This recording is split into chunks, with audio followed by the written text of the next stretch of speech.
Maintenant, Monsieur le Président, si vous en êtes d'accord, je vous passe la parole. Merci beaucoup. Je sens qu'il y en a qui sont désespérés là. Est-ce qu'il y a des choses qu'on n'a pas dites? Première idée reçue, le virus serait la cause de la crise économique. La sortie de la récession qui est en train de se produire, qui est la plus violente en temps de paix probablement dans l'histoire du capitalisme, elle ne sera pas du jour au lendemain. En mai 2017, Emmanuel Macron, alors âgé de 39 ans, devient le plus jeune président de la République française. Quelques mois seulement après la création de son mouvement, l'ancien ministre de l'économie sous François Hollande incarne alors, pour nombre d'observateurs, le nouveau monde.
On met un pognon de dingue dans des minima sociaux. Les gens, ils sont quand même pauvres.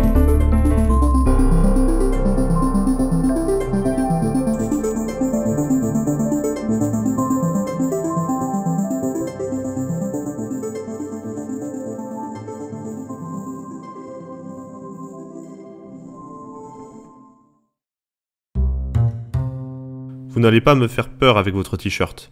La meilleure façon de se payer un costard, c'est de travailler.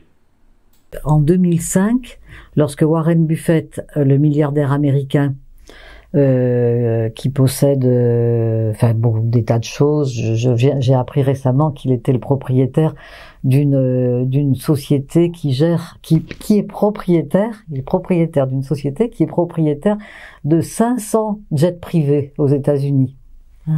500 jets privés. Justement, j'en profite pour faire une toute petite parenthèse pour dire que dans le monde, il y a autant de jets privés que d'avions de ligne. Et c'est 25 000. 25 000 jets privés et 25 000 avions de ligne. Donc, quand on parle de la pollution des riches avec ces avions qui polluent la Terre, on voit qu'on est bien dans le vrai.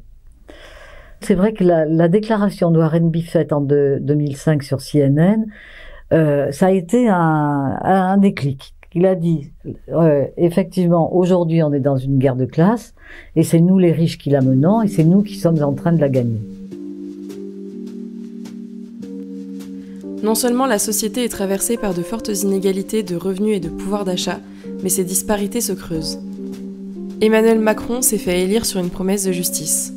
3 ans après son élection, le pognon de dingue se trouve-t-il vraiment dans les minima sociaux ?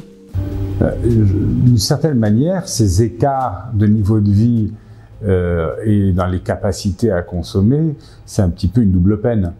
Parce que d'une part, il y a des gens qui n'ont pas de quoi, mais vraiment pas de quoi boucler leur fin de mois. C'est pas une vue de l'esprit, hein, qui se restreignent surtout. et puis de l'autre, des capacités de consommation telles que de toute façon, ils les utilisent même pas à plein. Bernard Arnault est incapable de dépenser sa fortune, ce qu'il en ferait, quoi. Et bien évidemment, ces hyper riches surpolluent. L'empreinte carbone d'un yacht qui se déplace par rapport à une Clio diesel, je pense qu'il doit quand même polluer bien plus que la Clio diesel. Et d'ailleurs, même si c'était pas de manière consciente, quand le mouvement des Gilets jaunes a éclaté sur cette question de taxes, sur de taxation du carburant, c'est bien l'expression plus ou moins consciente, plus ou moins réfléchie du refus d'une situation que, enfin, les gens au fond d'eux-mêmes comprennent ce qui se passe. Ils comprennent qu'ils ne sont pas responsables individuellement de ce qui est en train de se... Je parle des gens ordinaires, bien sûr, pas des décideurs et pas des hommes politiques. Ils ne sont pas responsables de l'état catastrophique des choses. Et la double peine, c'est qu'en plus de ça, ils sont taxés pour des comportements qu'ils ne peuvent pas ne pas avoir.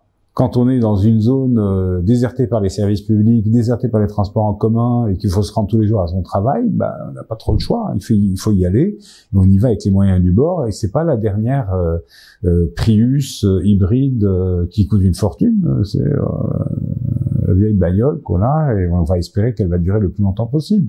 Et pendant ce temps-là, l'autre il se balade avec son jet et il est en train d'imposer une taxe. Donc c'est peut-être très primaire comme réaction, mais finalement, ça nous ramène au cœur du problème, c'est-à-dire un déséquilibre complet entre d'une part la distribution des richesses créées et d'autre part, effectivement, l'impact des comportements sur la planète, avec un discours culpabilisateur qui est insupportable. Pour beaucoup de citoyens, le pouvoir d'achat est élémentaire pour concevoir la richesse. Mais la richesse se trouve-t-elle seulement dans les biens de consommation affichés par les grandes fortunes ? En fait, on a une difficulté pour définir la richesse. On a une première manière de la définir qui va être celle du volume de patrimoine. Sont riches les personnes qui possèdent plus de tant de milliers ou de millions d'euros de patrimoine.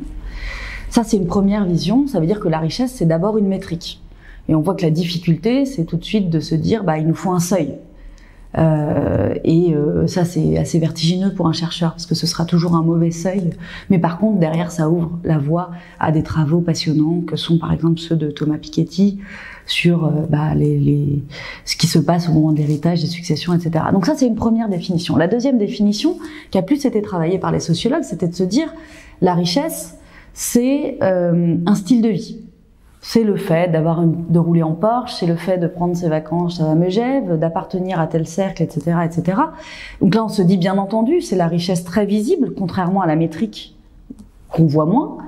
Mais on perd de vue justement la discrétion d'un compte en Suisse. En fait, dans ces deux définitions, que là, je donne très rapidement, mais je pourrais revenir dessus, on perd de vue la dynamique d'accumulation en elle-même. Et c'est pour ça que j'ai voulu parler de travail du capital. Pour moi, c'était une manière, en fait, de proposer une troisième définition et de dire la richesse, c'est une manière particulière. C'est pas seulement avoir beaucoup d'argent, c'est pas seulement dépenser beaucoup, ou d'une certaine manière, c'est pas seulement un style de vie, c'est une manière particulière de se rapporter à son argent et de faire travailler son argent d'une manière singulière. Est-ce que tous les produits sont accessibles à tous? Certainement pas. Un iPhone aujourd'hui ou un Samsung de très très haute gamme coûte l'équivalent d'un SMIC. Le SMIC mensuel net aujourd'hui s'établit à un peu moins de 1200, enfin autour de 1200 euros, 1200, 1300. C'est le prix d'un iPhone. Ou d'un Samsung haut de gamme.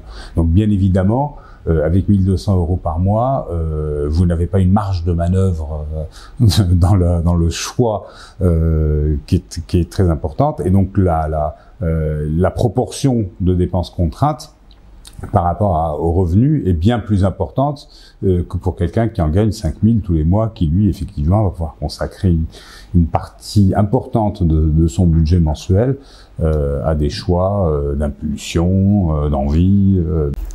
Il y a un sentiment d'injustice chez beaucoup de gens dans la population française qui est réel parce que les inégalités sont croissantes dans notre pays.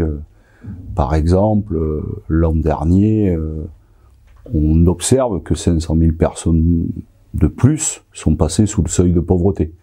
Donc ça, c'est un fait. Ni l'État, ni les gouvernements, ni les élus parlementaires, ni les élus locaux ne peuvent nier cette réalité.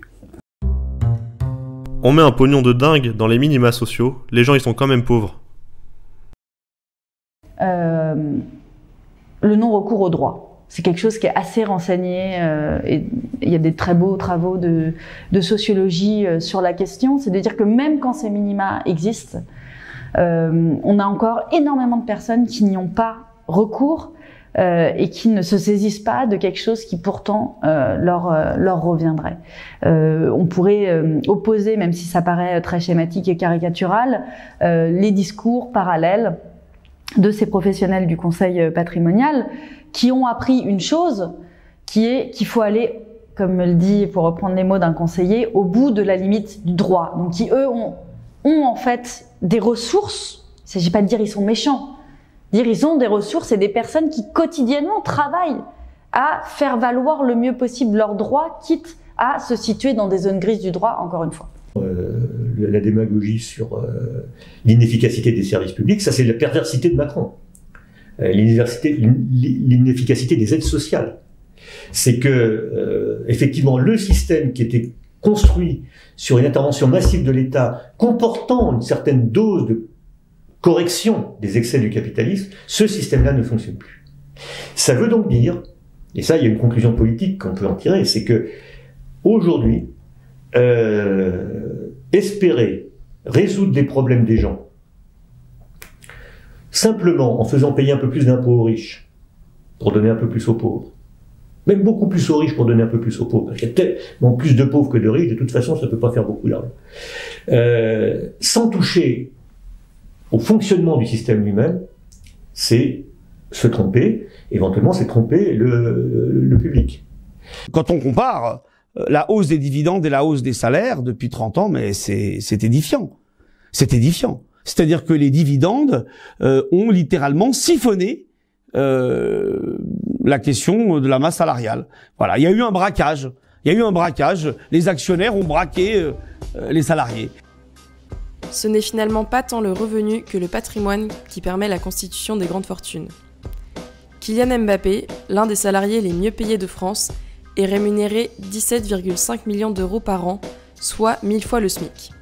Pourtant, pour atteindre le patrimoine détenu par Bernard Arnault, soit 100 milliards d'euros, il aurait fallu à Kylian Mbappé ne jamais rien dépenser et commencer à travailler à une époque où le football n'avait pas le même succès qu'aujourd'hui.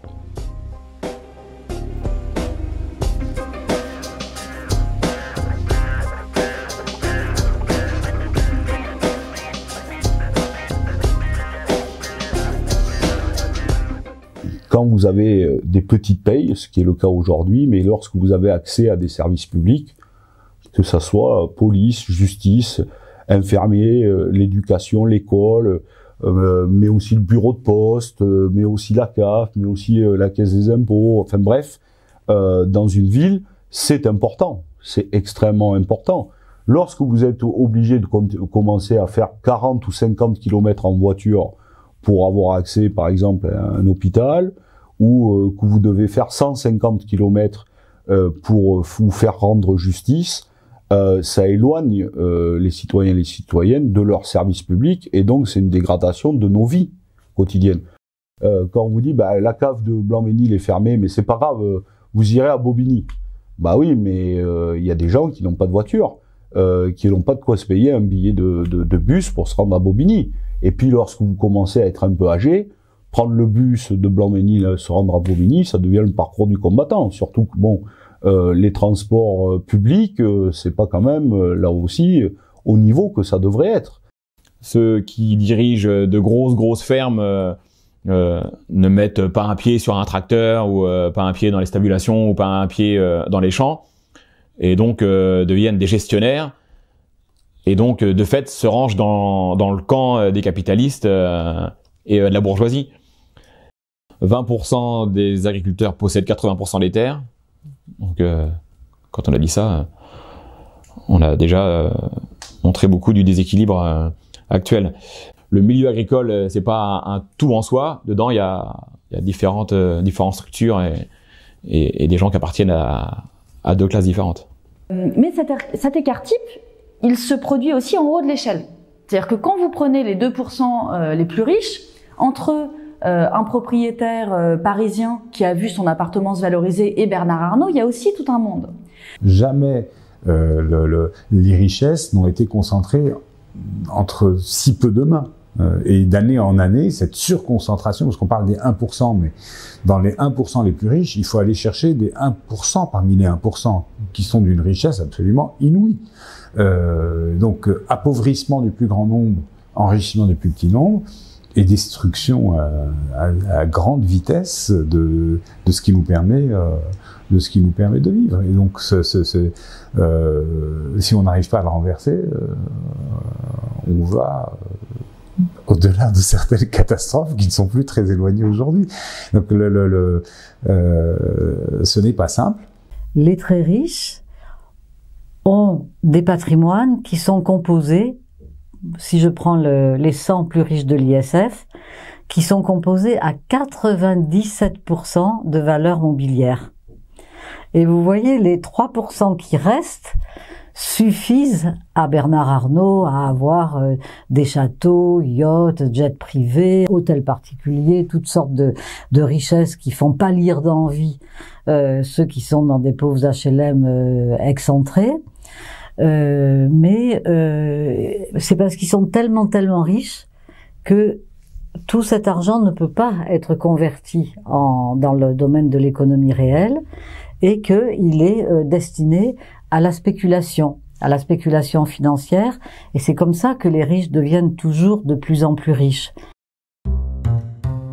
Il faut des jeunes Français qui aient envie de devenir milliardaires. Et on va un peu plus loin avec vous, Jean-Paul Chapelle. Bonsoir. Bonsoir. Comment devient-on milliardaire en France? En clair, y a-t-il un profil type? Comme m'expliquent les gestionnaires de patrimoine et de fortune, il n'y a pas 36 000 manières aujourd'hui d'avoir un patrimoine. C'est soit vous héritez, soit vous cédez des parts d'entreprise. Et quand on regarde le public qui cède aujourd'hui des parts d'entreprise, en fait, c'est un public aussi d'héritiers. Malgré tous les discours consistant à expliquer qu'on est dans une époque mouvante, que finalement l'époque décrite par Zola ou par Dickens sont révolues et que le capitalisme est rentré dans une phase heureuse, en réalité il a toujours la même face hideuse. Et effectivement, l'accaparement des richesses par le capital, elle atteint des niveaux complètement inédits, inouïs. On a une poignée de milliardaires qui possèdent autant de richesses que la moitié de l'humanité. Les plus grandes puissances sont les plus grandes puissances capitalistes. Elles sont accaparées par des gens qui sont des héritiers et puis qui n'ont jamais travaillé de leur vie, bien évidemment. Ce qui renvoie d'ailleurs à des mythes fondateurs sans cesse renouvelés, mais en réalité sans cesse identiques du capitalisme. Le self-made man, celui qui soi-disant serait parti de rien pour construire un empire, et en réalité, le meilleur exemple, c'est Trump, par exemple. Alors c'est très amusant parce que dans les légendes urbaines, moi je suis prof d'histoire, et souvent moi j'ai des élèves qui viennent me voir en me disant mais regardez, Trump il s'est fait tout seul. Et donc là, on leur dit non, il s'est pas fait tout seul. Il est milliardaire, mais il est né multimillionnaire. Son père était multimillionnaire. Alors, il a fait fructifier, mais de fait, il était déjà en naissant, il est né avec une cuillère en platine dans la bouche. Et donc, effectivement, il y a rien de nouveau. Le capital se reproduit et les grandes fortunes se reproduisent. Et on a des dynasties industrielles, des dynasties capitalistes qui remontent à la fin du 19e siècle.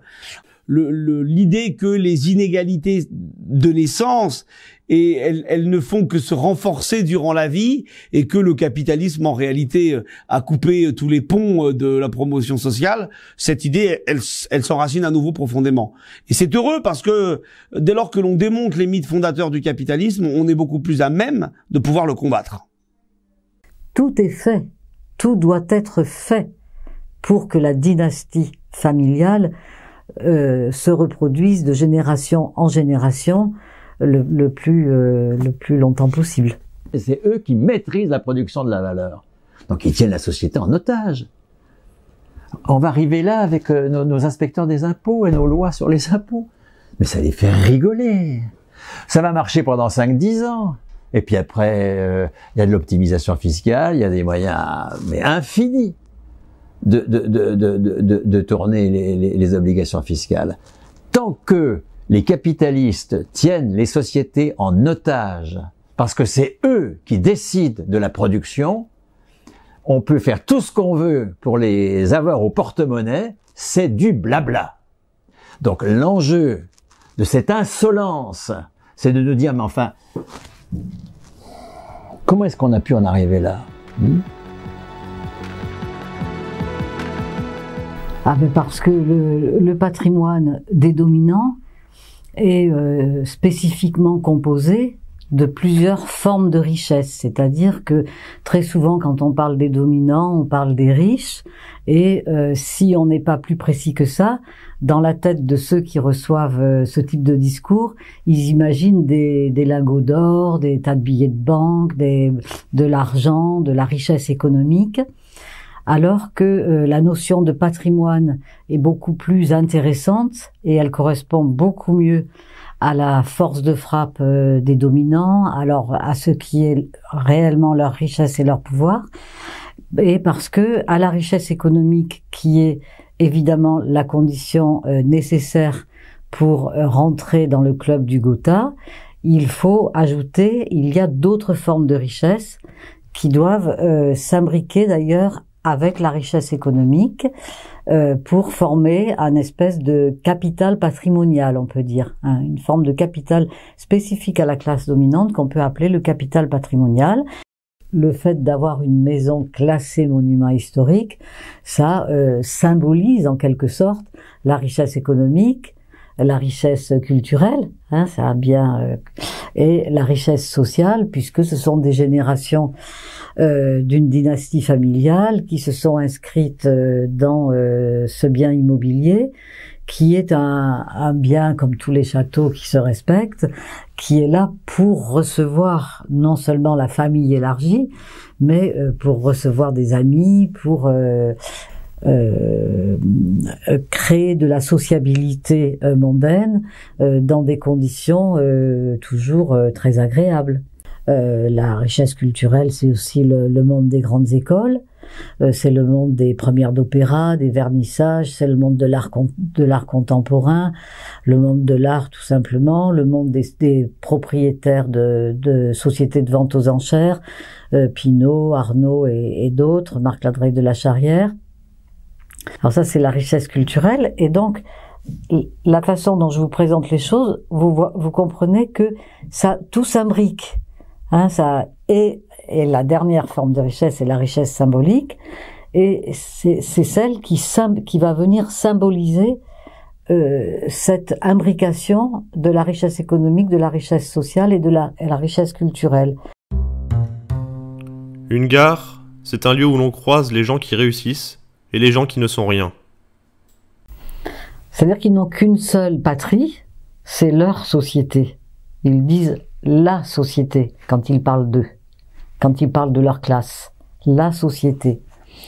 Et en effet, c'est leur seule patrie, qui ne connaît pas les frontières, comme l'argent qui circule, qui est fondé sur un cosmopolitisme, y compris dans les mariages, qui est fondé sur un cosmopolitisme dans l'organisation du capitalisme à l'échelle de la planète.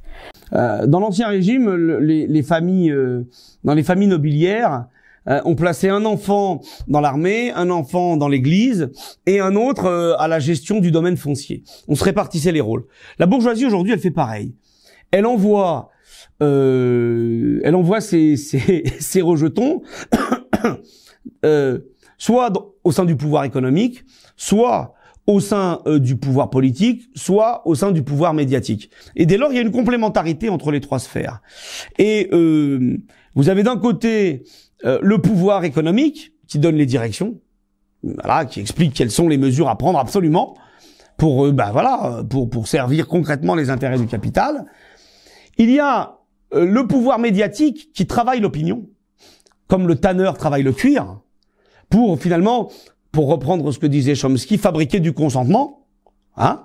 Et puis ensuite, il y a le pouvoir politique qui vient à la fin de la chaîne, une fois que les deux précédentes sphères sont intervenues, pour concrétiser la décision et la réforme libérale. De se retrouver ensemble, de s'arranger, de discuter, c'est le quotidien de cette classe sociale. C'est, au fond, on pourrait dire que avec la richesse sociale, on est là face à une corruption consubstantielle de classe. Parce que, contrairement à ce qui se passe chaque jour, notamment depuis que M. Macron est le nouveau fondé de pouvoir de l'oligarchie à l'Élysée, il n'y a pas un arbre Cahuzac, un arbre Cirelli, un arbre Delevoye, un arbre Pénicaud, c'est vraiment une forêt. Et puis on nous les livre en pâture sous forme d'arbres pour cacher le fait qu'il s'agit bien d'une forêt qui défend les intérêts de sa classe, et que l'histoire du conflit d'intérêts, ça nous est donné à nous en pâture. Mais là-haut, ils s'en tapent. La classe dominante détient ainsi les pouvoirs économiques, médiatiques et politiques. L'homme le plus riche de France, Bernard Arnault, règne sur l'industrie du luxe avec le groupe LVMH, détient des médias très influents et entretient également une proximité avec les dirigeants de l'État français. Mais ce n'est pas le seul. Son gendre, Xavier Niel, détient Free et Le Monde. Patrick Drahi est le patron de SFR, BFM TV et RMC. Françoise Bettencourt a hérité de L'Oréal, Lancôme et Garnier. Vincent Bolloré est depuis quelques années propriétaire de Canal+. Martin Bouygues, enfin, est actionnaire majoritaire de grandes firmes de télécom, du BTP et du groupe TF1. Les milliardaires ne sont pas seulement des capitaines d'industrie, ce sont des hommes de pouvoir. Le fondement du pouvoir de la classe dirigeante, c'est que c'est elle qui décide de ce qui vaut dans toutes nos activités. C'est elle qui décide de ce que l'on va produire, où, quand, qui va produire. Et c'est ce pouvoir sur le travail qui lui donne son pouvoir sur l'argent. Entre les années 70 et 2016, la valeur ajoutée a été multipliée par quasiment 6, par 5 ou 6. Or, on voit bien aujourd'hui que les agriculteurs, une bonne partie d'entre eux en tout cas, ne profitent pas de cette valeur ajoutée. Moi, je pense que cette valeur ajoutée, elle est captée par l'amont et l'aval de la production agricole en tant que telle. C'est-à-dire que le paysan travailleur, quand je parle de paysan travailleur, je parle de celui qui met la main à la pâte, etc., qui conduit le tracteur, qui soigne les vaches, qui fait la traite, etc. Pas des agri-managers qui payent des entreprises pour faire le travail. Donc le paysan travailleur, donc passe ses journées, voire ses nuits, quand c'est l'époque des moissons ou autres, à travailler, et finalement, que ce soit à l'amont, les vendeurs d'engrais, de semences, etc., ou que ce soit à l'aval, la distribution ou l'industrie, capte la valeur ajoutée produite par le paysan. Il a obtenu, le lobby de la grande distrib, ça c'est relativement récent, de pouvoir ouvrir, donc faire travailler des salariés, puisque c'est évidemment pas le PDG qui vient dans la boutique, faire travailler des salariés à des moments où il était interdit d'employer des salariés. C'est toute la bataille sur le travail du dimanche, par exemple. Pourquoi la grande distribution insiste tellement pour pouvoir faire travailler des salariés le dimanche? Non pas parce qu'il n'y a pas de magasin ouvert le dimanche. Les magasins ont le droit d'ouvrir. Ils n'avaient juste pas le droit d'employer des salariés. Donc le commerce indépendant, lui, pouvait assurer cette ouverture. La grande distribution a obtenu d'ouvrir aux mêmes horaires pour pouvoir venir en fait le concurrencer sur son propre terrain. Ça, cette entreprise de déréglementation des horaires l'a permis. Donc on est vraiment dans un système d'hyper-concurrence où tout le monde tire les prix vers le bas. Et si on arrive à tirer les prix vers le bas, c'est parce que le prix du travail n'est pas payé comme il faut. Et on le paye de moins en moins cher. On a recours à une surexploitation de plus en plus violente et de moins en moins rémunérée du travail dans le monde. C'est rendu possible d'abord évidemment par l'accélération des moyens de transport et de communication, mais également c'est rendu possible par un libéralisme qui a pris une tournure hyper autoritaire et hyper violente, qui permet de maintenir dans beaucoup d'endroits les salariés sous une pression absolument inhumaine, quoi. Les salariés doivent pouvoir travailler plus, sans être payés plus, si les syndicats majoritaires sont d'accord. Mais tout ce qui se passe actuellement ne sont que des mesures de haine de classe. La réforme des retraites, ça y est, on a suffisamment d'informations maintenant pour comprendre que c'est pas un problème financier. Les retraites sont largement financées, complètement. La caisse d'amortissement qui arrive en 2025, de la dette sociale, tous ces trucs-là, il y a absolument aucun problème. C'est l'idée du patronat, c'est que c'est absolument insupportable que des gens soient payés, continuent d'avoir un salaire en n'étant pas employés à leur service. Parce que la retraite, c'est ça, c'est du salaire continué. Et donc ça les rend fous, ça. Et l'argument complètement idiot, enfin l'argument crétin de puisqu'on vit plus longtemps, faut travailler plus longtemps, c'est un argument de haine de classe. C'est-à-dire,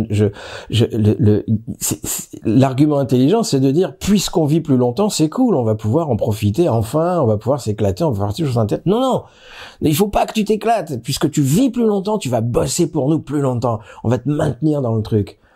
On peut jouer au con avec ça. Je veux dire, les femmes vivent plus longtemps que les hommes, d'environ 13 ans, d'accord. Mais donc, il faut que les femmes travaillent plus longtemps que les hommes. Enfin, tu vois, il n'y a pas de raison. Ok. Enfin, l'absurdité de cet argument montre que c'est un argument de haine. À adhérer à la vision capitaliste du travail, on est travailleur par intermittence. Lorsque la classe dirigeante nous embauche, et puis après on ne l'est plus parce qu'elle nous licencie, ou on ne l'est pas encore parce qu'on est en train de s'insérer, ou on ne l'est plus parce qu'on est éjecté comme retraité. Une fois, ce qui caractérise la bourgeoisie, c'est pas l'argent, c'est le travail. C'est pas qu'elle a la maîtrise de l'argent, c'est parce qu'elle a la maîtrise du travail, et c'est parce qu'elle a la maîtrise du travail qu'elle a la maîtrise de l'argent. Encore une fois, on ne peut pas lui ôter sa maîtrise sur l'argent si on ne lui ôte pas la maîtrise sur le travail. C'est pour ça que la bourgeoisie est tellement acharnée au fait que nos personnes ne soient pas reconnues comme titulaires d'une qualification.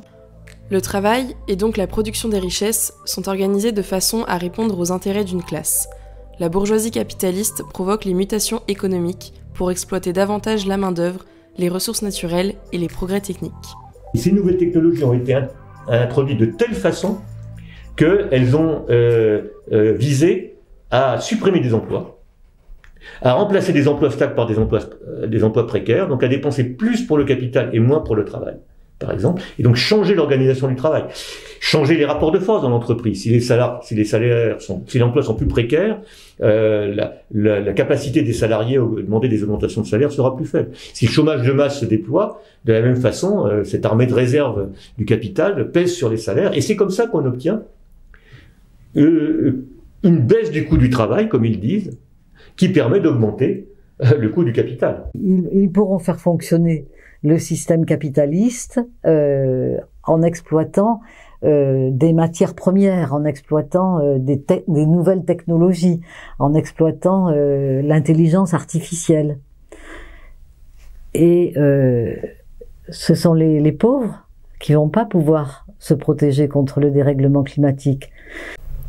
Il y a quelque chose de terriblement violent et inhumain dans le fait de ne pas lutter contre le dérèglement climatique. Je pense qu'on peut... Là, j'ai envie de parler d'un crime contre l'humanité. Voilà, qui devrait relever de la Cour pénale internationale, c'est-à-dire que les riches ont fait sécession. C'est une autre planète, ils s'accaparent tout. Et ce que j'ai dit sur le réchauffement climatique est parfaitement logique avec des niveaux de fortune comme cela, puisque eux, ils sont sur un bateau et nous ne sommes pas sur le même bateau, contrairement à ce que les télévisions des milliardaires relayent sans arrêt. De toute façon, ça peut pas être les riches qui aggravent le réchauffement climatique, puisqu'on est tous sur la même terre. Eh bien non. La classe moyenne, c'est une astuce, c'est une représentation, je dirais, c'est une représentation de la société qui se sert de la consommation pour se nommer comme ça.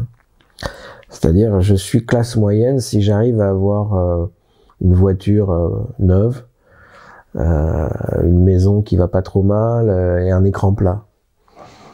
Si je peux acheter un écran plat, ça coûte cher quand même. Par rapport à ceux qui peuvent vraiment pas se l'acheter, donc je suis classe moyenne. Ce qui est une plaisanterie. D'abord parce que ce qui permet ça à partir des années 70, c'est une modification des règles de crédit qui font qu'on va pouvoir s'endetter pour consommer, qu'on va s'endetter une vie entière, et que en faisant ça, on va avoir l'illusion de faire partie d'une classe un peu plus riche, parce qu'on en possède quelques attributs de consommation. Et donc, comme on nous a fait le coup depuis maintenant plusieurs décennies des classes moyennes, eh ben on peut plus lire en termes de classe, puisqu'on est tous classe moyenne, donc plus de classe. On est tous dans le même bateau.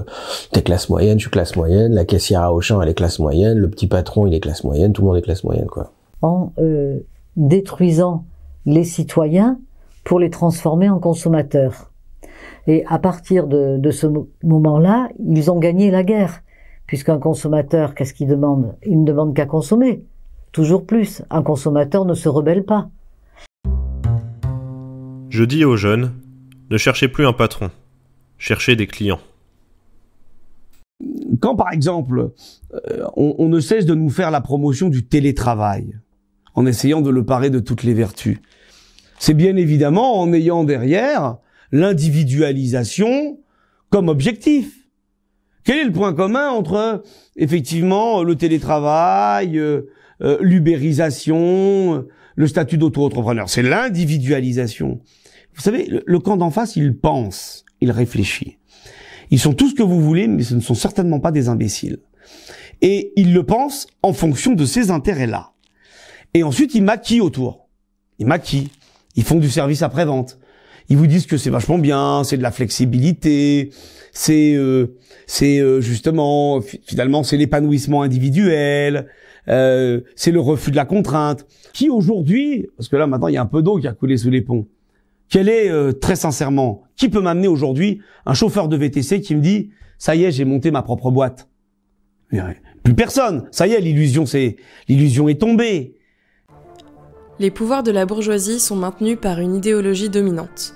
Écoles, médias, arts et publicité diffusent l'ensemble des idées qui participent à dissimuler l'existence même des classes sociales. C'est toujours la même logique. Il faut absolument masquer l'arbitraire de la naissance. L'arbitraire du fait que vous avez des titres de propriété dont vous avez hérité, et que ces titres de propriété, qu'il s'agisse d'entreprises, qu'il s'agisse de médias, qu'il s'agisse de terres agricoles, de biens immobiliers, bien sûr de valeurs mobilières, tout cet argent qui est si important aujourd'hui, maintenant que la planche à billets peut tourner sans avoir de compte à rendre aux réserves d'or, tous ces titres de propriété qui se cumulent dans la même caste, dans la même classe, dans les mêmes beaux quartiers, dans la même presque mafia, on pourrait dire. Hein, ça dépend. La même confrérie des grandes familles. Selon mon niveau de colère, j'emploie des mots différents, mais enfin, on a comme ça un petit choix sympa. Il faut absolument ces titres de propriété. Ils vous autorisent, avec le système capitaliste, à exploiter la force de travail de tous les autres, qui n'ont pas les titres de propriété, qui n'ont que leur force de travail à proposer. Et cet arbitraire-là, il faut absolument qu'il se transforme en excellence, en mérite, en être exceptionnel, en être qui sont tellement exceptionnels qu'ils doivent être célébrés de l'instant où ils se lèvent jusqu'au moment où ils se couchent. Et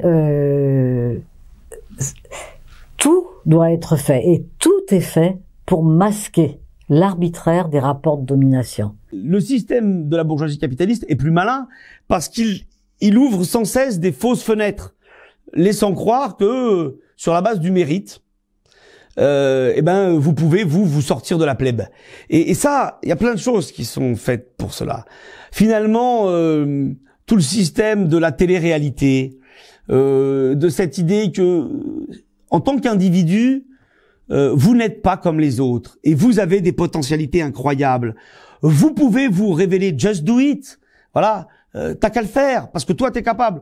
Autour de toi, c'est une belle brochette d'incompétents et de bras cassés, mais toi, en toi, il y a une étincelle divine. Donc toi, si tu te donnes du mal, tu vas t'en sortir. Cette idée-là est particulièrement pernicieuse parce que finalement, elle casse l'idée des solidarités. Et je pense que ça fait un certain temps qu'avec cette rhétorique qui consiste à dire qu'un patron, c'est quelqu'un qui crée de l'emploi, déjà, on a perdu. On a perdu sur les mots. C'est-à-dire que déjà, c'est une accaparation de dire que je te donne un travail. Non, en fait, c'est on pourrait inverser le truc et dire que c'est celui qui travaille qui rend possible la richesse de l'actionnaire et de celui qui le dirige. Donc là, on est sur des débats importants.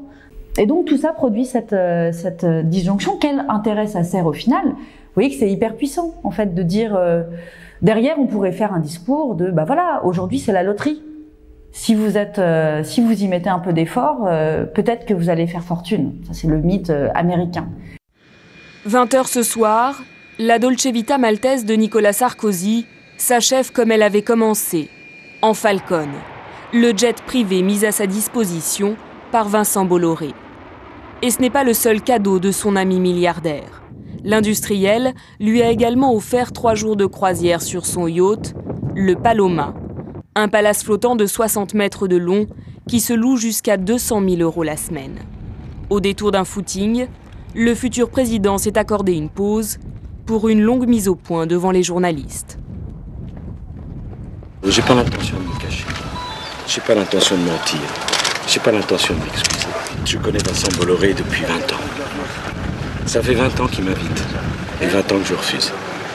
Mais je pense qu'avec tout ce que a subi ma famille, je me devais d'être avec eux le plus tranquille possible. Vincent Bolloré est un des grands industriels français. Il n'a jamais travaillé avec l'État. Il fait honneur à l'économie française. Je souhaite pour l'économie française beaucoup de Vincent Bolloré, de Martin Bouygues, de Bernard Arnault, de François Pinault, c'est-à-dire des hommes qui sont capables d'investir pour créer des emplois. Tout juste élu, Nicolas Sarkozy met en place une commission pour, selon lui, libérer la croissance. C'est dans la commission Attali qu'Emmanuel Macron fait ses premiers pas en politique. Quand on a eu pendant des années des éditorialistes qui diffusaient leur venin tout seuls et tranquillement, eh ben ils ont installé des choses dans la tête des travailleurs. Les chaînes d'information continues ont changé la donne. Parce que comme elles produisent des débats en permanence, elles ont été obligées d'essayer de créer une illusion du débat. Et donc elles ne pouvaient pas inviter toujours des gens qui pensent exactement la même chose. Dès lors qu'elles nous tendent le micro, il faut le prendre des deux mains, se l'accaparer et faire le boulot. Ça, bien sûr que ça suffira pas, mais c'est complémentaire de ce que nous faisons dans les entreprises, c'est complémentaire de ce que nous faisons dans les AG, et c'est fondamental. Vous savez, moi j'ai été très marqué par une phrase d'un éditorialiste qui s'appelle donc Christophe Barbier, et qui a dit ce n'est pas Christophe Barbier qui est macroniste, c'est Emmanuel Macron qui est barbiériste. Ça fait 30 ans que je défends mes idées, Emmanuel Macron arrive et finalement il les incarne. Mais quand un pseudo, parce que ça c'est pas du journalisme, ça c'est la confession d'un idéologue.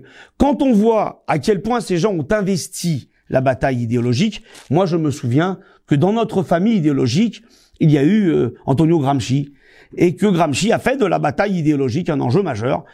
Il y a une poignée d'éditorialistes, qu'on pourrait facilement qualifier d'éditocrates, qui ont un rôle extrêmement important dans la domination libérale, ce sont les gardiens du temple, voilà, tout simplement. Et ils sont là pour essayer, encore une fois, de peser sur un certain nombre de débats. Et ils sont arrivés, faut être honnête, à gagner des choses dans les têtes. Ils sont arrivés à, par exemple, diaboliser les 35 heures, diaboliser les services publics, diaboliser les cheminots, etc. Bon. Et on voit bien dans les études d'opinion qu'ils arrivent à imprimer. La vie d'un entrepreneur est bien souvent plus dure que celle d'un salarié. Il ne faut jamais l'oublier. Justifier une fortune, pour moi, rien ne justifie une fortune, encore moins une fortune comparable à celle de Bezos ou de Arnaud. Qu'est-ce qui justifierait, si on se place sur le plan moral, sur lequel j'aime pas spécialement me placer, que quelqu'un ait une fortune qui représente la richesse de millions de personnes qui, elles, ont à peine de quoi vivre. Rien. Rien ne peut le justifier. Mais je dirais que l'existence, cette fortune-là ne pourrait pas exister, de toute manière, si, en contrepartie, il n'y avait pas des travailleurs surexploités et sous-payés. Il ne s'agit pas là de chercher une justification morale parce que il n'y en aurait pas. On ne peut pas construire une telle fortune sans surexploiter les gens et sans généraliser les salaires bas et sans jouer. Alors après, sur la prise de risque, ça c'est la grande théorie. L'argent rémunère le risque, les profits rémunèrent le risque, les taux d'intérêt rémunèrent le risque, etc. Bezos, à part perdre son capital, il risquait pas grand-chose. C'est pas sa santé qu'il risquait de laisser dans une mine ou en se plantant en conduisant son camion ou à perdre la santé à transporter des colis hyper lourds avec des maladies tellement violentes. Il suffit d'aller voir dans un entrepôt comment le salarié d'un entrepôt à 50 ans ne peut plus travailler et que la seule perspective c'est l'inaptitude. Et derrière l'inaptitude, le licenciement. Et comment les salariés sont obligés de cacher leur maladie professionnelle de peur de se retrouver à la rue. Le risque de Bezos ou le risque de Bernard Arnault, il est infime au regard du risque pour la santé des travailleurs que leur font faire les travaux que leur imposent ces gens-là. Bien plus qu'une connivence idéologique, il y a une connivence de classe. Ce sont les mêmes. Ce sont les mêmes. Voilà. Et d'ailleurs, dans mon expérience au sein des médias, je m'en suis rendu compte. C'est le règne de l'entre-soi. Entre les dirigeants patronaux, les dirigeants politiques et les vedettes médiatiques, il y a une connivence de classe. Ils regardent le monde depuis le même seuil de porte. Voilà. Donc, bien évidemment, Emmanuel Macron, il est dans la connivence idéologique, mais dans la connivence de classe, avec justement ces grands médias. Ils le reconnaissent comme un des leurs. C'est-à-dire que c'est pas par la naissance qu'il appartient à cette classe, puisqu'il est fils d'un couple lié à la médecine, aussi bien le père que la mère, dans une petite ville de province, Amiens, une grand-mère qui était institutrice, donc on peut pas dire qu'il est né, dans cette classe.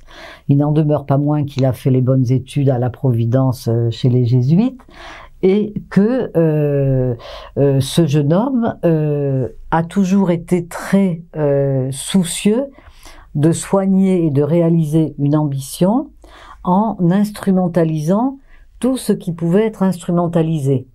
Or, Brigitte Trogneux est une descendante d'une dynastie de chocolatiers assez riche et très bien implantée dans cette partie-là de la France, que ce soit Amiens ou le Nord.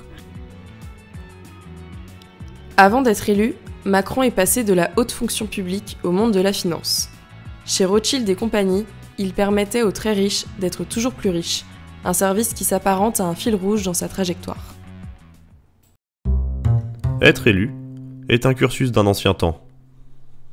Imaginez quelqu'un qui aurait toute la fougue, toute l'audace, toute la nouveauté de la jeunesse, mais qui en même temps disposerait d'une très grande expérience. Les 2500 Mais c'est ans ça. dont parlait Christophe. L'expérience en question, elle lui vient à l'évidence de son épouse, qui est très présente et qui le conseille, mais elle lui vient de toutes les bonnes fées qui se sont disposées sur son chemin depuis maintenant une dizaine d'années. Il ne faut pas oublier à quel point Emmanuel Macron a en lui une capacité de séduction extraordinaire, qui fait qu'il a su se concilier les bonnes grâces d'un certain nombre de très hautes personnalités qui lui ont facilité la tâche, qui lui ont fait en quelque sorte la courte échelle. Et donc, le mélange de cette expérience incroyable et de cette intelligence très audacieuse, eh bien, ça donne ce qu'on voit, c'est-à-dire un président de la République élu à moins de 40 ans. On a reconstruit toute la trajectoire d'Emmanuel Macron en montrant comment, à chaque moment, il a su instrumentaliser, alors je devrais mettre des guillemets, c'est-à-dire se servir pour son intérêt personnel, pour satisfaire une immense ambition. Il a su se servir de Jacques Attali, de Serge Weinberg, des Rothschild, enfin, il a su faire flèche de tout bois, aller dans le privé, revenir dans le public, travailler avec les socialistes, travailler comme secrétaire général adjoint à l'Élysée pour mettre en place toute la politique de l'offre de François Hollande. Et puis ensuite, une fois ce travail fait, hop, il se présente, lui, pour prendre la place du vizir. À l'issue du premier tour, la bourse augmente de 4%, et parmi les titres boursiers, les titres bancaires augmentent de 8%. Il aurait été étonnant que le monde de la finance ne salue pas la première étape de la victoire d'Emmanuel Macron, et donc elle l'a fait. C'est la question qui n'a cessé d'être répétée durant toute la campagne, mais qui est Emmanuel Macron? Jusqu'où ira-t-il? Quelle sera l'issue de son aventure politique inédite? Dimanche dernier, le verdict des Français est tombé. Il est devenu le président élu. Depuis, une autre question a vu le jour. Quel président sera-t-il? Eh bien, les premiers éléments de réponse vont se dessiner sous nos yeux avec ce jour 1 de son quinquennat qui va s'ouvrir dans quelques instants. En quelque sorte, Macron, c'est un peu le portrait robot du président rêvé par le capital, puisqu'il a le profil Bercy, il a été inspecteur des finances, et il a le profil d'avoir travaillé pendant plusieurs années dans une banque privée, en l'occurrence Rothschild.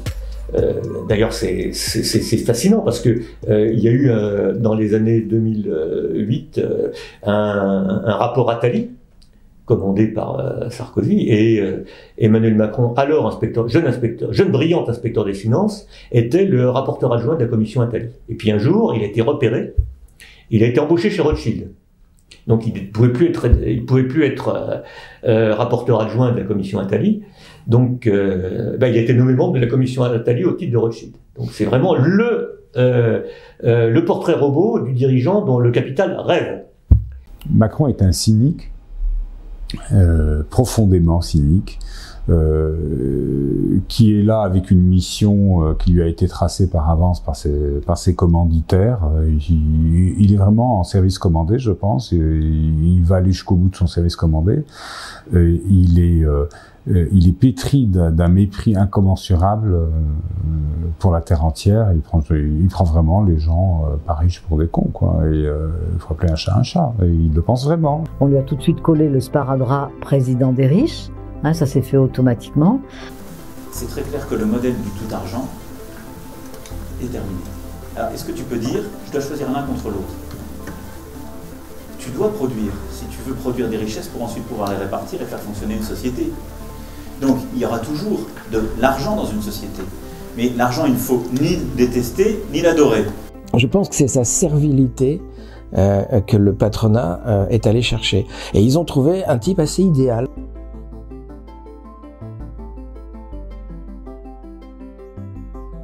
Beaucoup d'amis d'Emmanuel Macron souhaitent qu'il ait un destin politique. Macron, il me semble, a été choisi pour ça, c'est-à-dire a été littéralement fabriqué en très peu de temps pour être à cette place-là, avec cette absence d'intelligence-là, ou cette absence de sensibilité, je sais pas quoi. Enfin, c'est-à-dire que ce qu'on attend précisément d'un président, ce que le patronat, ce que les puissances de l'argent attendent d'un élu, enfin d'un gouvernement, c'est surtout pas qu'il pense. Je veux dire, parce que s'il pense, ça devient compliqué de faire son boulot. Des gens qui pensaient, qui sont des ennemis politiques, mais qu'on peut qualifier de gens intelligents, c'est-à-dire toute la clique Juppé, tout bon, même Villepin, étaient des gens qui, parce qu'ils réfléchissaient à ce qui se passait, ont été obligés de faire marche arrière sur les retraites. Évidemment, il y a un moment, ils peuvent pas continuer. Donc il leur fallait absolument, même Hollande était intelligent, enfin, même Sarkozy était intelligent. Là, avec Macron, on a un truc génial. On veut que ça marche. On veut que les chefs d'entreprise gardent leur confiance qu'ils ont aujourd'hui. Et en effet, c'est important, il faut y aller, c'est le programme de Emmanuel Macron, on y va. C'est jamais immédiat ces mesures-là. Et ça a mis 10 ans pour que l'Allemagne, on les voit avec leur miracle économique et 5% de chômage. Donc ce que je dis, c'est pacte de responsabilité CICE, bravo, formidable, ça commence. Mais c'est un début, c'est un tiers du chemin qui a été parcouru. Continuez, mais continuez sans nous faire des zigs et des zags. Emmanuel Macron respectera à la lettre les volontés du grand patronat en multipliant les gages aux plus fortunés. Ainsi, en avril 2018, il déclare au Trésor de TF1 : Vous savez, les riches, ils n'ont pas besoin d'un président. Ils se débrouillent très bien tout seuls. Alors, quand Emmanuel Macron dit les riches, ils n'ont pas besoin de président, c'est incroyable. D'ailleurs, ça veut dire quoi ? Ils n'ont pas besoin de république non plus, peut-être ? Ils n'ont pas besoin de loi, vu qu'ils s'assoient dessus, comme sur l'évasion fiscale. Ce que pour moi, ça sous-tend tout ça, ce que ça explique, cette manière, en fait, de toujours mettre sur un piédestal les plus puissants et les plus nantis, et de cracher du fiel sur les travailleurs en permanence, ça en dit très très long. Parce que il le fait en permanence. Hein. Quand il dit aux chômeurs de la souterraine qui manifestent dans le cadre d'un plan social que ce sont des fouteurs de bordel, qui feraient bien d'aller 300 km plus loin pour aller chercher du boulot. Lorsqu'il dit à un chômeur, traverse la rue, tu vas trouver du boulot, je t'en trouve, moi, si tu veux. Lorsqu'il dit, à chaque fois qu'il part, un peu comme Tintin en vadrouille à l'étranger, il a un mot dégueulasse pour les travailleurs en France. Alors, une fois, ils sont gaulois, réfractaires. Un jour, ils sont fainéants, cyniques, voilà. En revanche, quand il parle des plus nantis, mais il a des mots dans la bouche, vous venez d'en citer un, les riches n'ont pas besoin de président, les premiers de cordée, voilà, par opposition à ceux qui n'ont rien. Là, pour moi, ça révèle une chose. Emmanuel Macron, je pense, est fondamentalement convaincu que la souveraineté nationale, c'est la souveraineté patronale. Voilà. Et il pense que son rôle de président se décompose de deux manières. Imposer des sacrifices, de la sueur, des larmes aux travailleurs en France, en les culpabilisant, en les divisant en permanence. Et finalement, être le larbin, servile et zélé du capital. La bourgeoisie capitaliste a absolument besoin de l'État. Hein. Les politiques publiques, les marchés publics sont des vaches à lait des groupes capitalistes. On peut pas imaginer Vinci ou Bouygues ou n'importe quel groupe capitaliste, Sanofi, sans les marchés publics. Hein. Donc non, ces gens-là ont un besoin éperdu d'État. Et d'ailleurs, lorsque la sécurité sociale a été gérée par les travailleurs, leur réaction de classe a été d'étatisée. Hein. La bourgeoisie toujours étatise. Et dans le même temps, il a été, depuis qu'il est président, le président des plus riches. D'ailleurs, ça lui colle à la peau, comme le sparadrap du capitaine Haddock. Il ne s'en sort plus de cette étiquette tout à fait justifiée de président des riches. Donc, si les riches n'ont pas besoin de président, Macron ne sert à rien, puisqu'il n'est que le président des riches. Dans ce cas-là, il conviendrait qu'il démissionne très vite, s'il estime qu'il est totalement inutile. Et s'il est conséquent avec lui-même. Il est président des riches parce qu'il a multiplié et qu'il continue de multiplier les cadeaux pour les plus riches. Il a tout fait pour rétablir les profits au nom de la fameuse théorie du ruissellement, là, il a jamais prononcé le mot, mais il est quand même tout à fait dans cette perspective-là. On est censé croire que plus les riches sont riches, plus l'argent dégouline sur les pauvres. Il y a juste une contradiction fondamentale, c'est-à-dire que quand les riches sont plus riches, c'est juste parce que les pauvres sont plus pauvres. Et ça ne peut pas marcher en même temps. Donc Macron est bien le président des riches, et c'est un petit peu l'inverse de Robin des Bois, puisqu'il a volé aux pauvres pour donner aux riches. Invité d'honneur de la cérémonie, Nicolas Sarkozy. Un hommage à l'ancien président qui avait fait des Glières un lieu de pèlerinage annuel. Les deux présidents ont fait le voyage ensemble depuis Paris et ne se sont pas quittés de la matinée. Tout sourire, apparaissant complices, allant jusqu'à saluer le public ensemble. Image inédite. Alors là, quand on regarde un peu le petit bilan, notamment du point de vue des politiques économiques qui ont été conduites par le gouvernement sous la présidence d'Emmanuel Macron, c'est vrai que le constat peut se faire assez rapidement. Notamment quand on regarde les politiques fiscales qui ont été mises en place. Clairement, on peut dire que Emmanuel Macron leur a déroulé le tapis rouge. Pour la première fois depuis la Commune, les milieux d'affaires sont directement au pouvoir. Ça, il n'y a plus l'écran de la classe politique avec l'alternance droite-gauche, etc. Cet écran de la classe politique derrière lequel la bourgeoisie, depuis la Commune, parce qu'elle a retenu la leçon de la Commune, s'est toujours protégée. Elle a veillé à ne plus être directement au pouvoir comme sous le Second Empire. Et donc, c'est signe quand même d'une grave crise lorsque le capital sort du bois et met un homme de main au pouvoir. Je n'aime pas ce terme de modèle social. J'ai pas été déçue et je suis très contente. Et vous savez, tout à l'heure, vous parliez de l'émotion. On n'est pas dans le formel et jusqu'au bout, on n'a pas été dans un côté formel. Et je pense que ça s'est senti à l'Élysée. Moi, j'ai été très émue tout à l'heure quand Emmanuel Macron s'est approché pour nous remercier. J'ai été très émue de voir Gérard Collomb, le maire de Lyon, qui pleurait. J'ai été très émue de voir tous ces gens qui ont travaillé et qui avaient les larmes aux yeux parce que c'est quelque chose d'historique qui est en train de se passer, mais c'est aussi une nouvelle génération et une nouvelle manière de faire les choses qui arrivent en France. Il a transformé un État-providence qui était encore un État-providence en 2017. Il en restait quelque chose en un État néolibéral au service quasi exclusif des plus riches.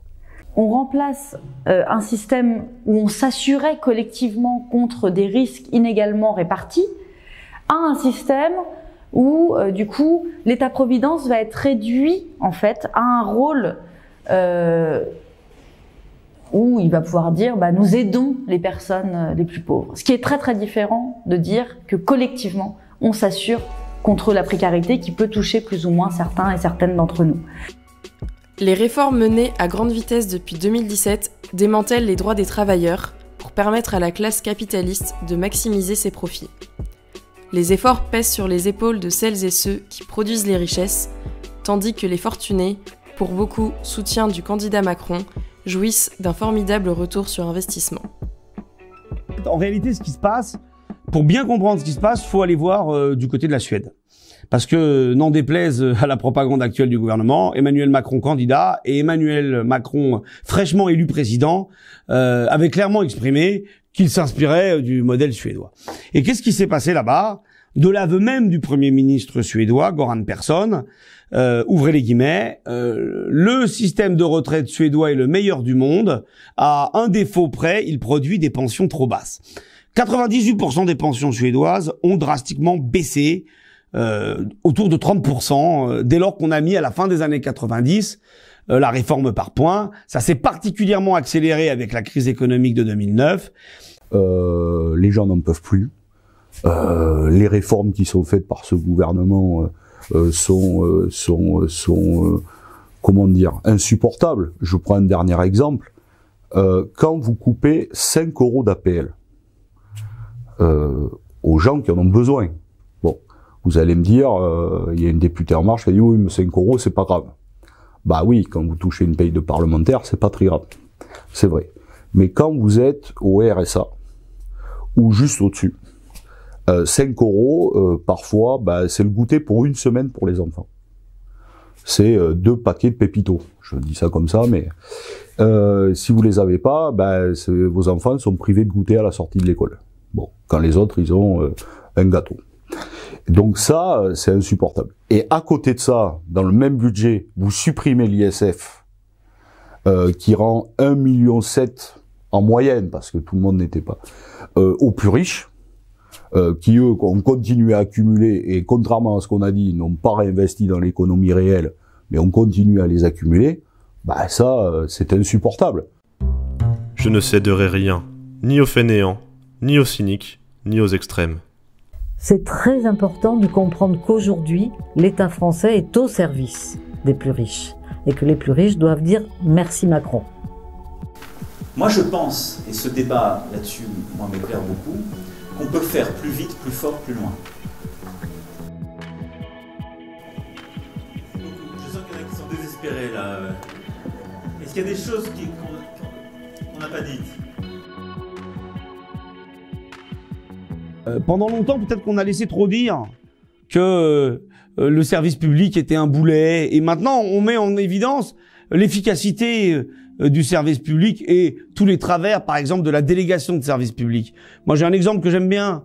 La ville de Paris a décidé de remunicipaliser la gestion de l'eau il y a plusieurs années. Et on s'est rendu compte que dès lors que la gestion redevenait à nouveau publique, on faisait, je crois, quasiment 10 millions d'économies par rapport à ce que ça coûtait sous gestion privée. Et ça permettait de baisser de 10% le prix de l'eau pour les usagers de la ville. Donc on a plein d'exemples comme cela, où justement la logique de service public, finalement on arrive à la défendre dans notre décennie beaucoup mieux qu'il y a 20 ans. On est au cœur d'une bataille idéologique profonde, d'une bataille extrêmement cruciale. Qui sont développés par des courants intéressants, d'autogestion par exemple de l'entreprise, de dire sur cette question de à qui est supposé appartenir l'entreprise, c'est-à-dire qui prend des décisions, qui financièrement la détient et qui est légitime à la détenir. Aujourd'hui, les circuits courts, ça représente que 8% des échanges dans l'alimentation. Donc il faut bien se rendre compte que le reste, forcément, ça passe par ailleurs. Donc la grande distribution, le négoce, l'industrie, etc. Donc il faut... faire du circuit court, c'est aussi se rendre compte qu'on n'est pas majoritaire encore. Hein. Et donc c'est aussi une bataille à mener.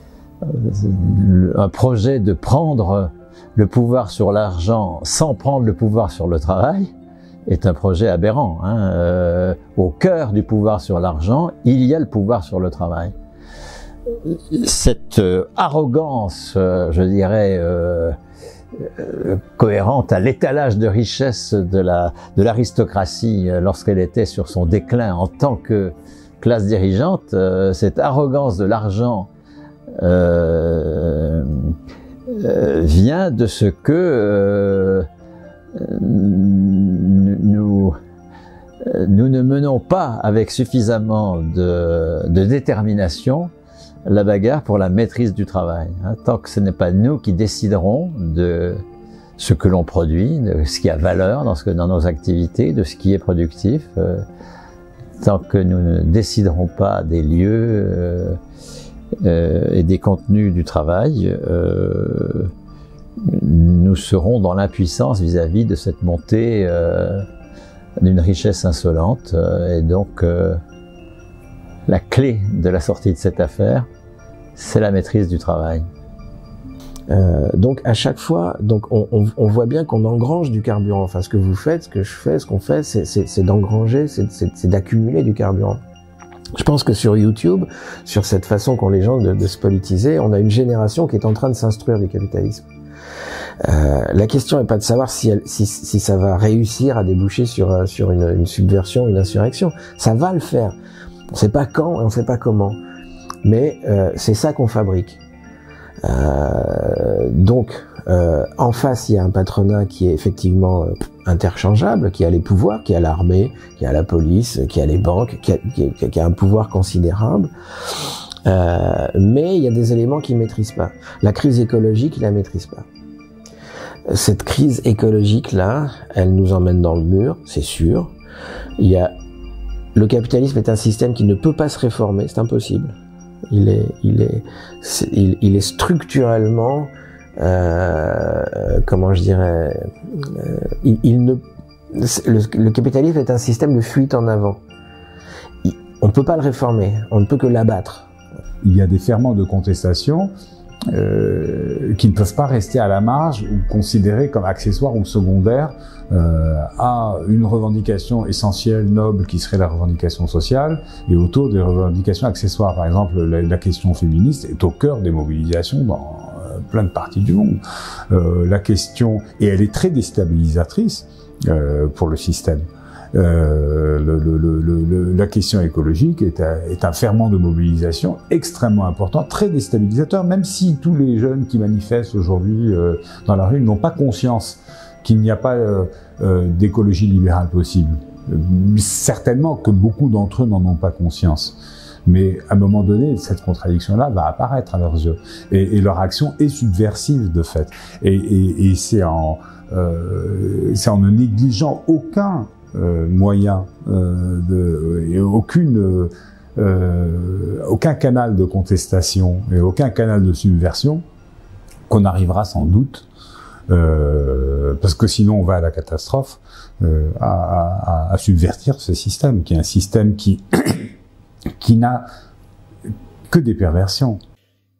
Il y a donc là de grands dangers. Ça signifie que si nous voulons en effet qu'il y ait une issue à la crise et qu'il ne soit pas une issue catastrophique, si nous voulons résoudre les problèmes qui sont posés aujourd'hui, il faut tenir compte de ce que disait Albert Einstein: on ne résout pas les problèmes avec les idées qui les ont provoqués. C'est notre solidarité, notre citoyenneté, notre poésie, notre amour de la vie, notre tout simplement vivre, profiter, c'est tout. Lire, s'instruire, s'échanger, chacun a des capacités et en fait profiter les autres, reçoit, voilà. C'est ça, c'est la seule chose qui peut unir tant d'êtres humains, hein, c'est de se respecter et d'avoir cette conscience de la mort, cette conscience de l'éphémère, cette conscience de la folie du capitalisme, mais c'est plus que de la folie, c'est de la dinguerie, c'est inimaginable.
Donc je bois une tasse de café chaque jour et c'est Michel qui me fait chaque jour cette tasse de café quand on est tous les deux à la maison. Sinon c'est un double expresso dans un café. À la maison on achète toujours la même marque, la carte noire qu'on achète dans un supermarché et on n'a jamais changé Et voilà, et j'aime bien ce moment du café. J'aime bien aussi quand on se retrouve en famille plus élargie et puis je reprendrais bien un petit café, c'est un moment de convivialité. Alors dans nos enquêtes, le café est effectivement très présent à la fin de chaque repas. Mais il est, à la différence des autres classes, il est systématiquement accompagné. Il est systématiquement accompagné de petits chocolats, il est systématiquement accompagné peut-être de petits biscuits, d'un petit verre d'alcool, d'un cigare souvent pour les hommes. Et c'est le moment du café, c'est un moment où la conversation, la sociabilité passe à autre chose. Alors moi je bois un peu de café, pas beaucoup, parce que le matin j'en bois pas, et le midi j'en bois de temps en temps. Le café, qu'est-ce qu'on peut dire sur sa production? Que pour l'instant on doit l'importer, qu'on n'en fait pas encore en France, qu'elle constitue un des échanges à travers les mers, qui est un des plus anciens. Et que nous, en tout cas, notre rôle de paysans consommateurs de café en France, c'est à minima de s'assurer que le café qu'on achète rémunère le travail des paysans ailleurs, quoi. Et je pense que ça, c'est on peut au moins faire ça. Je pense que ce serait pas mal. Donc évidemment qu'il y a le commerce équitable et tout ça, mais peut-être qu'il faut aussi que le législateur réfléchisse à des lois qui permettent de garantir les revenus de ces producteurs de café. Je bois du café, alors pas de producteurs locaux, parce que c'est pas possible. Pour le reste, en termes de légumes et autres, je suis uniquement de saison et sur des producteurs locaux, etc. Le café, bon, c'est pas possible, j'en bois malgré tout, sur des positions de vérifier la provenance. Je l'achète dans des lieux, strictement rien en grande surface, dans des lieux qui sont autant que possible autogérés et avec des garanties, qu'on n'a pas forcément quand même à coup sûr, de ce qu'on appelle commerce équitable, etc., etc. Je vais vous décevoir là-dessus. Moi, je bois du café, mais pas beaucoup. Ça, c'est la partie sur laquelle je peux répondre. 1 par jour, quoi. Et plus de façon contrainte, parce que j'aime bien travailler dans les cafés, et que souvent, du coup, je prends un café. Mais si je pouvais boire que du thé, je boirais que du thé. En bonne bobo, bourgeoise, qui gentrifie des quartiers populaires et qui aime bien travailler dans les cafés. La seule chose qui m'apparaît, c'est plus quelque chose de personnes qui me ressemblent et qui apprécient de plus en plus les cafés torréfiés d'une certaine manière et puis produits dans certaines conditions et où ça va être tout joli, tout bon, etc., etc. Donc j'ai plus des réponses un peu caricaturales sur mon propre rapport à cet objet café. Oui, très grand consommateur de café, tout type. Chez moi, j'ai une vieille cafetière où je bois du café moulu, mais en même temps j'ai une Tassimo. Je sais pas si on peut dire les marques, voilà. Donc voilà, j'ai les deux. Ici au bureau, j'ai une Nespresso et je bois. J'aime bien boire un petit café au troquet aussi. Voilà, donc tout type de café. Voilà, mais il m'en faut beaucoup dans la journée. Et surtout 2-3 le matin pour démarrer la journée. Voilà. Chez moi, je sais ce que c'est. Ailleurs, je sais moins. Moi, j'essaye de prendre du café, du commerce équitable. Même si on sait que sur le commerce équitable, il y a aussi tout un business qui se fait. Voilà, j'ai la chance d'avoir à côté de chez moi un certain nombre d'épiceries sur des filières courtes, etc. Donc j'essaye de m'approvisionner chez eux. J'ai pas le même pouvoir quand je vais chez LCI, je prends ce qu'on me donne. Toi, tu bois pas du café par contre pour poser des questions comme ça.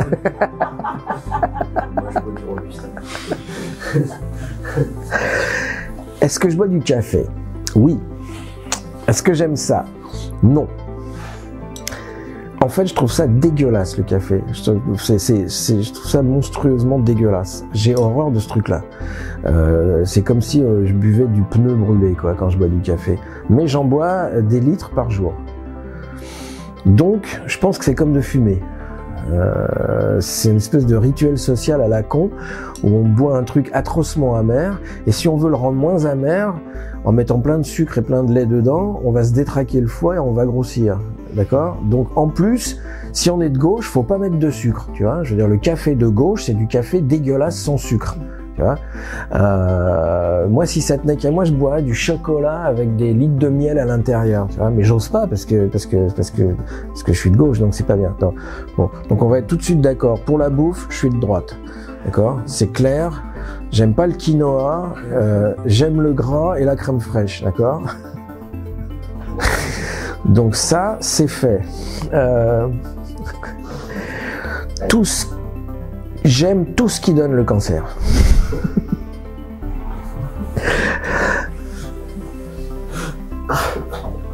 Et je kiffe le Big Mac. Pour moi, un pays qui a inventé le Big Mac, il a le droit de dominer le monde, quoi. Tu pourrais effacer ça.